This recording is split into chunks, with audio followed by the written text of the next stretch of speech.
changing. Friday night lights, football season.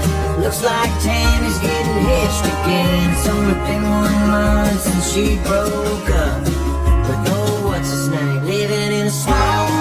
Sa yuning tuiga, gibalik na sa pagamhan ng lokal ang hatod serbisyo sa barangay, kansang tumong ang paghatod sa nagunang mga serbisyo gikan sa lantapan sa pagpanguna ni Honorable Ernie De Vivar. Kaabag na ang 15th Sangguniang Bayan sa pagpanguna usab ni Honorable Ricky James Balansag sa paglusad ning tuiga sa programa nga napahigayon sa Barangay Alanib. Wala pa'y napahat nga educational assistance alang sa tinun-an sa kolehiyo apan nagpabilin ang medical check-up, lakip ang libreng tambal ug daghan pa nga gidalit sulod sa venue sa covered court.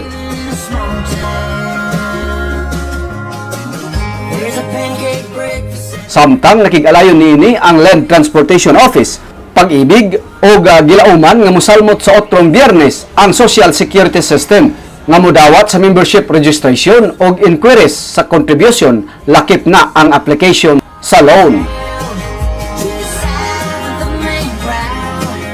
Napadayag usab sa komite ang laraw sa pag-usab sa Internal Revenue Code nga nalatid sa buluhisan sa lungsuranon, ilabi na ang tigpatigayon. Gumikan kay 2005 pa ang gisubay karon nga pagkolekta ngadto sa tigpatigayon.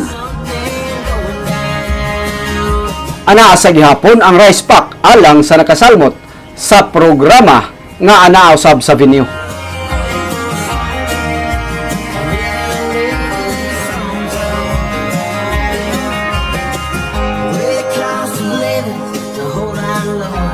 Hustle and bustle is a little bit slower.